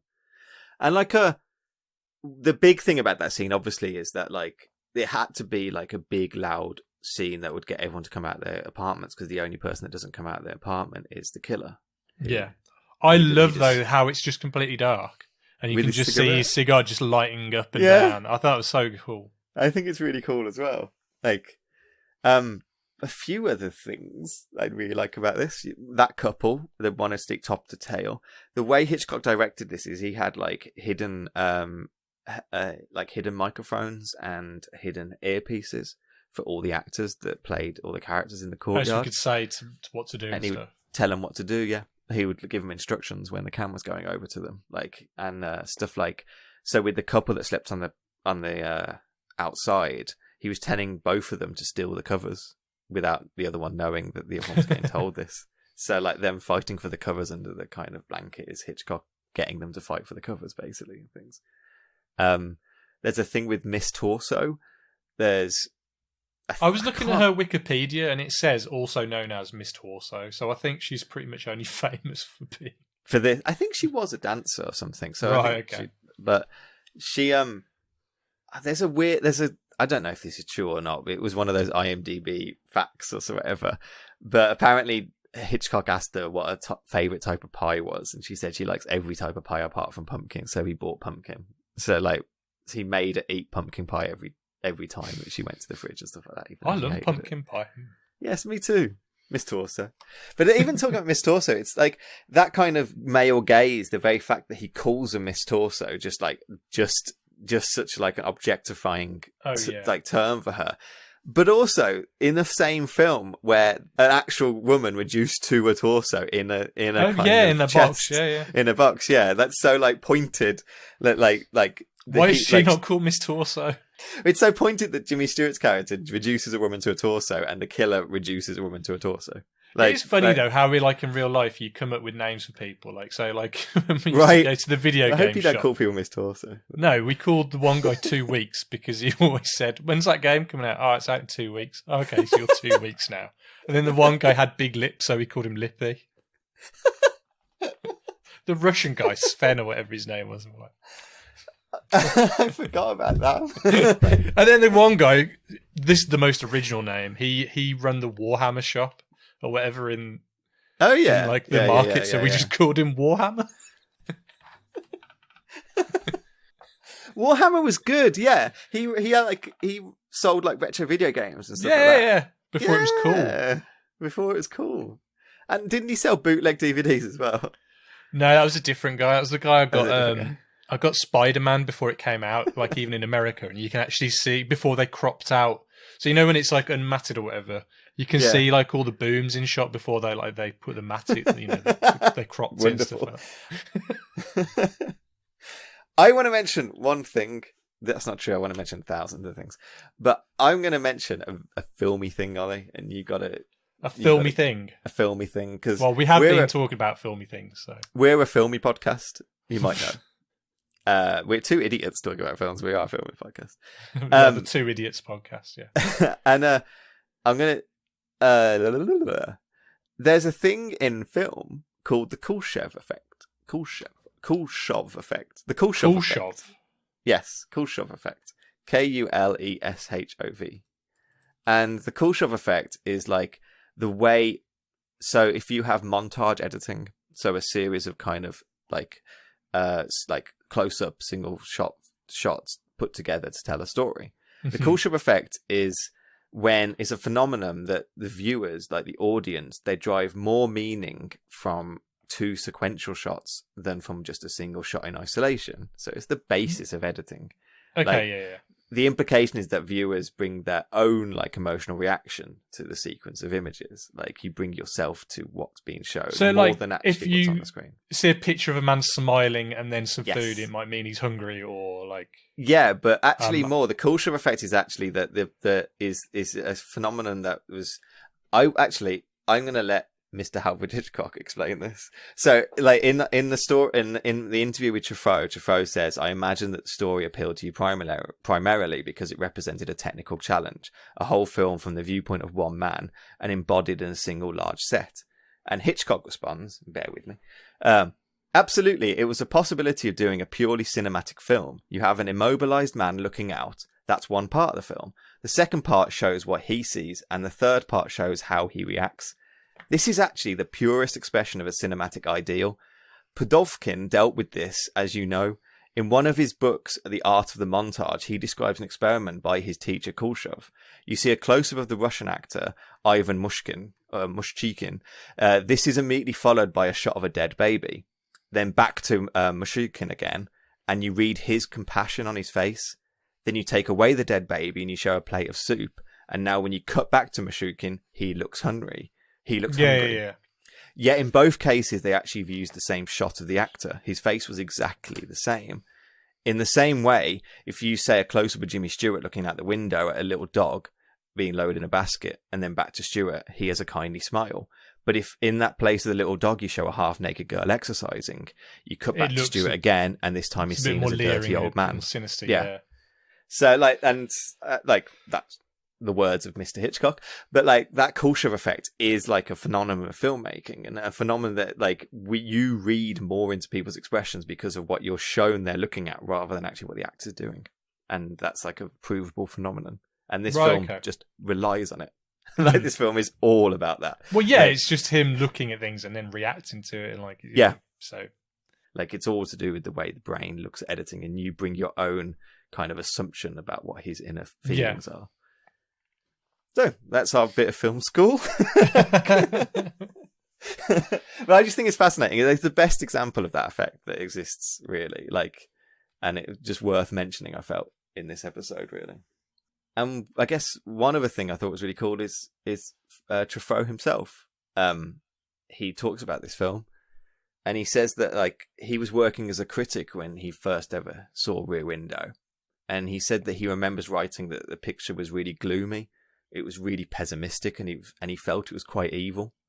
And then when he went to rewatch it before talking to Hitchcock, he saw it in a completely different light. In fact, I feel it has a rather compassionate approach. Yeah. What Stewart sees from his window is not horrible, but simply a display of human weaknesses, and then people's own pursuit of happiness. I think that's a really nice way of phrasing the way this film works, really. Also, just Miss Lonely Hearts. So below the killer is a woman who kind of she's obviously pining for someone, or you see her like acting out like dates, but there's obviously no one there. Yes, and I think that's such a I found that quite heartbreaking actually when I saw it this time, and 100%. The way Jimmy Stewart first I think he's staring at it with quite. Mrs. Me again. It's the cultural effect. I think first he's staring at it with quite a lot of humor. I think he thinks it's funny and a bit laughable. But when she starts pouring the drinks and she sits down again, she raises the glass to kind of cheers. He raises his own glass a little bit to cheers back to her. Like, and I just thought that was really sweet. That was like like a save the cat type moment. In this film for Jimmy Stewart's character. So throughout you find she's going to commit suicide. I think. Yeah. And, he calls the police, doesn't he? Yep. She's going to do it. But then by the end, she meets someone and she meets the piano player. Yeah, so basically it's the same scene where Grace Kelly breaks into the apartment. So it's the scene when the romantic music, the piano music, the piano writer has found the tune, has found the song. And so what it's you like have found in that his scene, love, I guess, and it's kind of like... Yeah, that song stops her committing suicide. And she peers out the window to look up at the pianist. And then at the end of the film, she's in the pianist's it's just really nice the way that kind of it is. How all these characters who don't have dialogues, but they've got like fully thought out little arcs and kind of I think her story is fantastic. When she goes out to the bar to meet a guy, she brings him back in again, like, and both I think it's her and is it the masseuse, the kind of nurse. I think so, yeah. And then he's a dick and starts kind of manhandling her, and she slaps him and throws him out the apartment, and then breaks down and starts crying. And I just that stuff is really effective. And as you say, completely without dialogue. It's all little he used to make silent films. He knows how to make kind of visual films, and this film is full of those little visual stories that you never actually get, a close up at them apart from through the kind of camera of Jimmy Stewart. Really. Rear Window. I like this film, Ollie. It was very, very good. It was very you good. might be able to tell. I'm sad we didn't get to watch Vertigo, but maybe we can do that on the next 50s. Yeah, why not? Yeah, it's so like I was going to ask before we had started this. What is like your Hitchcock? Like, what is your kind of appreciation or idea of Hitchcock or experience with him? Well, like I said last time, like I haven't seen that many. I've seen the 39 Steps. I've seen one of his older Hollywood. That's that's one of his early ones, isn't it? 39 is before Hollywood. Yeah, it's a so I've seen that. I've actually seen Rebecca. Oh yeah. Very good. North by Northwest and I love Psycho. That's it, really. Yeah. Those are all that I've seen, and I don't know why I haven't because I think he's fantastic, and I don't know why I haven't delved into his filmography. I think it's just a case of being scared it's going to be like homework again. But like, I don't know why I think that, because it's not the case. I think it's like I've got that Blu-ray box set, and it's like I'll hold my hands up, and I probably bought it to put on my shelf to say, look at me, I know film. Yeah. Do you know what I mean? It's like, who am I showing this off to? No one comes around and looks at my fucking Blu-ray collection anyway. I'm only doing it to myself. Like, why am I don't know. Like, so I'm going to do my best. I keep promising I'm going to watch all this shit, but I'm going to do my best to kind of at least watch. Because there's like 15, 16 films in this set. So sure. It's got all of his Hollywood films. It's got up to, is it Family... What's his last film? Family something?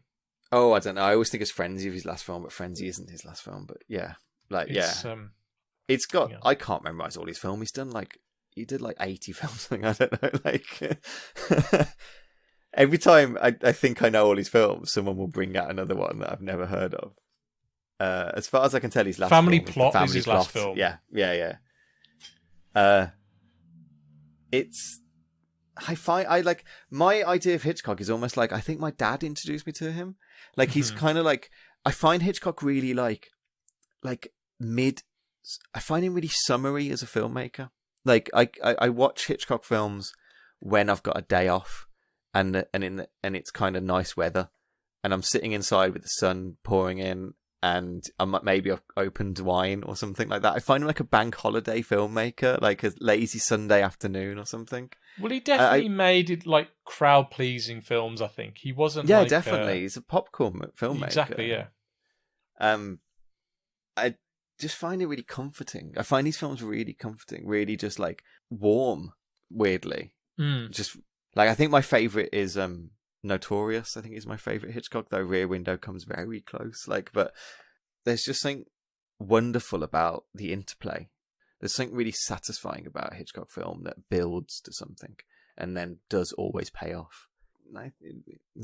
Hot take. Hitchcock's good at making. Hot take, yes. Shock news. Hitchcock is good. Shock news. Read all about it. Read all about it. Hitchcock good. Like. Did you ever watch the film with Anthony Hopkins playing him? No, I actually completely forgot that existed. Yeah, I was doing research for this episode. Yeah. And he looks so weird. Like, he looks so odd in all the makeup. Yeah. Who else is in that? Is it Toby Jones has played him as well. Definitely. Did Toby Jones play? Because I know there was that whole thing of Toby Jones playing Capote, and then there was Yeah. There's 3 Hitchcock portrayals. There's Hitchcock in 2012, which I forgot existed. In the same year, there was a TV film called The Girl in 2012, which yeah. which is about Hitchcock's obsession with Hedron. This film is about Hitchcock being obsessed with Hedron to trying to make her into kind of Grace Kelly. Yeah, that's Toby Jones playing him in that. And then there was The Grace of Monaco is the film about Grace Kelly, which again, no one's seen this film. But Roger Ashton Griffiths plays Hitchcock, and Roger Ashton Griffiths, if you look at him, you know exactly who he is. In so many films, and he's got such a recognisable character acting face. Like, it's worth pointing out, like, obviously he's in every single film he makes. So, like, just so you said he was in the party scene, like in the no, it's not the party scene. It's before the party scene. It's but he's fixing the clock in the piano in his apartment. Yeah, it's one of the scenes where it cuts to it, and he's like tinkering with the clock. Is it because I for some reason I just blanked? Is it obvious that it's Hitchcock? Is it like there he is? Well, is it like a Where's Wally? It's like there he is. Yeah, kind of. I don't know. He always like in this. Do you remember watching Spitting Image as a kid? There was a politician, and I've forgotten who it is, an MP that he was always spitting. Okay. And like I always picture Hitchcock like that. This guy had like big jowls, and he was always spitting. Yeah. I don't remember Spitting Image at all. I know it existed, but I don't think I watched a single episode of it. I think I was too young. I don't think it was ever on in the house. Oh, I think it was Roy Hattersley, I think. Oh, okay. And they always had him spitting. But he like loved his own Spitting Image character. I think it was like a badge of honour if you got your own Spitting Image.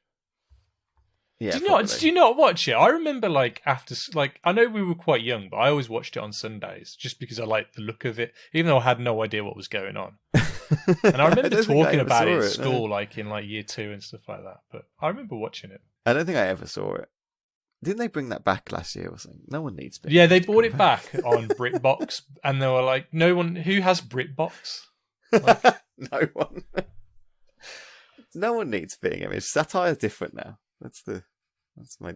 I found out as well today because obviously Prince Philip died the other week. He did. His funeral was yesterday. So if you go on the internet, you can find out the plan of mourning for the Queen, and apparently like there's no satirical comedy shows for 10 days apparently after the Queen dies, which I found quite interesting. So that just means Have I Got News For You won't be on telly, I think. Yeah, I was going to say there isn't any satire on British television anymore. Exactly. Yeah, so it doesn't matter. Anything I haven't said, I don't think there's any need to go through the plot on this one. I think we have really, good film. Go watch it. Yeah, great film. Oh, okay. There's one bit that's really good. Is the wedding ring? Oh yes, and the way she points at it. Oh, yeah, so the plot kind of bases around this wedding ring, and it's a big thing that. It's a double thing that she's waving the wedding ring that's actually on her finger. Yeah, it's like, hey, Stewart. Come on, it's time you now put one on my finger. Yeah, exactly. It's time I had one on my own kind of thing. Like, yeah. I like it. Good film. What would you give it out of 5? 7. 7 out of 5.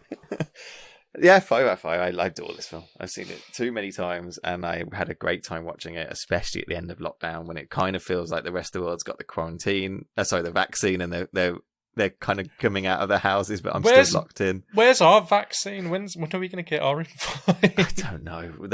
They've vaccinated all the old people now, so we're fine. Yeah. They're just going to stop. So, what are we talking about next time then? Well, next time we'll do a roundup episode of the 50s. We've got Brandon coming back in again, so you don't just have to listen to our droning voices. And then after that, we're going to start a new mini-series. Do you want to announce a new mini-series, Oliver? Are we doing the 80s? We are doing the 80s, the 1980s. The decade we were born. It's true, yeah. The decade that everyone claims is their favourite decade of films, always. Everyone always says the 80s. I know. It's definitely like the era of like IPs, isn't it? Like, yeah, it is. It's weird how like the 80s, like everything's stuck on the 80s. Like films from the 90s, like even though Jurassic Park, I think is a massive film, for me it doesn't feel like an IP that like I know they make toys of it, but it still doesn't feel like have that. I don't know where I know what you mean. But like Independence Day didn't like make, it was a big film, but it didn't make a massive mark on the world. And sure.